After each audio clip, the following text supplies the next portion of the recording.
আপনি কি কখনো কোনো সত্যকে গভীরভাবে বিশ্বাস করেছেন, কিন্তু তা প্রকাশ করতে ভয় পেয়েছেন? মানুষ কি ভাববে, সমালোচনা করবে, অথবা আপনাকে একা দাঁড়াতে হবে? তাহলে আপনি নিকোদিমুসকে বুঝতে পারবেন, যে ব্যক্তি রাতে যিশুর কাছে এসেছিল। আজকের পৃথিবীতে আমরা পরিবর্তনকে ভালোবাসি। আমরা একে অগ্রগতি বলি, সাফল্য, উন্নতি, সম্পদ। এসব দিয়েই আমরা পরিবর্তন মাপি। যখন জীবন ভালো হয় আমরা বলি, আমি এগিয়ে যাচ্ছি, আমি বদলাচ্ছি। কিন্তু আজকের সুসমাচার এক ভিন্ন ধরনের পরিবর্তনের কথা বলে। বাহ্যিক অগ্রগতি নয়, অন্তরের রূপান্তর। যিশু বলেন, তোমাদের আবার জন্ম নিতে হবে। আবার জন্ম নেওয়া, ভালো হওয়া নয়, নতুন হওয়া। যেমন কাঠ আগুনে দিলে কাঠ শুধু উন্নত হয় না, তা সম্পূর্ণ বদলে যায়। তা অন্য কিছু হয়ে যায়, তা আগুন হয়ে যায়। অথবা একটি সূর্যপোকার মতো, যা অন্ধকারে নীরবতায় প্রবেশ করে, যেখানে সবকিছু শেষ হয়ে গেছে বলে মনে হয়। যাকে সূর্যপোকা পৃথিবীর শেষ মনে করে, ঈশ্বর তাকে প্রজাপতি বানান। আমরা প্রজাপতির সৌন্দর্য দেখি, কিন্তু তার পেছনের সংগ্রাম, অপেক্ষা, পরিবর্তন, সেটা আমরা খুব কমই ভাবি। রূপান্তর সহজ নয়, এটি লুকানো, ধীরে ধীরে ঘটে, এবং কখনো কখনো কষ্টের মধ্য দিয়ে যায়। সূর্যপোকার গায়ে ডানা লাগালে প্রজাপতি হয় না, রূপান্তরের মাধ্যমেই প্রজাপতি তৈরি হয়। কখনো কখনো এটি একাকিত্বের মতো লাগে, যেন পুরনো জীবন শেষ হয়ে যাচ্ছে, আর নতুন জীবন এখনও প্রকাশ পায়নি।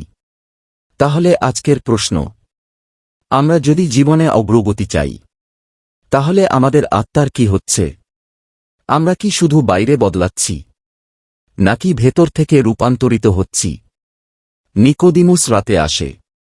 সে বিশ্বাস করে, কিন্তু ভয় পায়। সে খোঁজে, কিন্তু দ্বিধায় থাকে। সে অন্ধকারে আসে, কারণ তার ভেতরে এখনো অন্ধকার আছে। আর যিশু বলেন, যদি কেউ আবার জন্ম না নেয়, সে ঈশ্বরের রাজ্য দেখতে পাবে না। এটা ছোট পরিবর্তন নয়, এটা নতুন জন্ম। শুধু সংশোধন নয়, এটা রূপান্তর।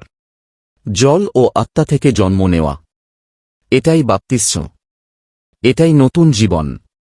কিন্তু এই নতুন জীবন কি আমাদের মধ্যে দেখা যাচ্ছে? প্রেরিতদের দেখুন।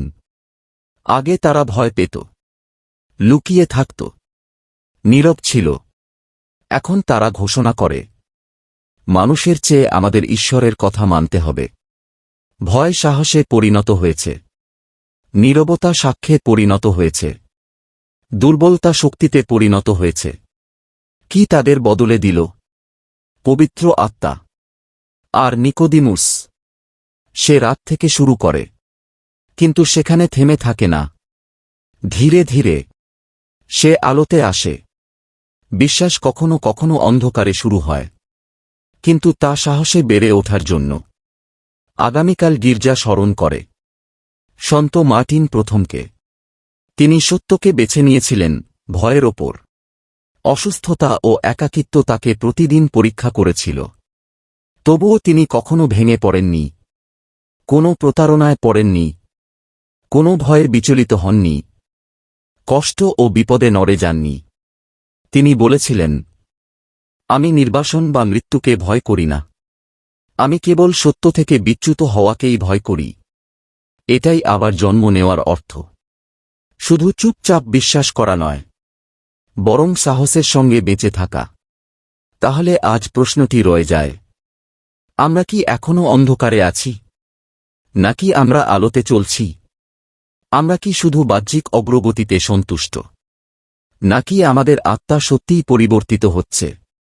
যিশু আজ আমাদের ডাকছেন, অন্ধকার থেকে বেরিয়ে আসো, আবার জন্ম নাও, রূপান্তরিত হও। প্রেরিতদের মতো, সন্ত মার্টিন প্রথম সপ্তমের মতো, নিকোদিমুসের মতো, যে শেষ পর্যন্ত আলোতে এসেছিল। প্রভু যিশু, আমাদের পরিবর্তন করুন। আমাদের ভয়কে সাহসে পরিণত করুন। আমাদের সন্দেহকে বিশ্বাসে পরিণত করুন। আমাদের আপনার পবিত্র আত্মায় পূর্ণ করুন, যাতে আমরা অন্ধকারে নয়, আপনার পুনরুত্থানের আলোতে বাঁচতে পারি। আমেন।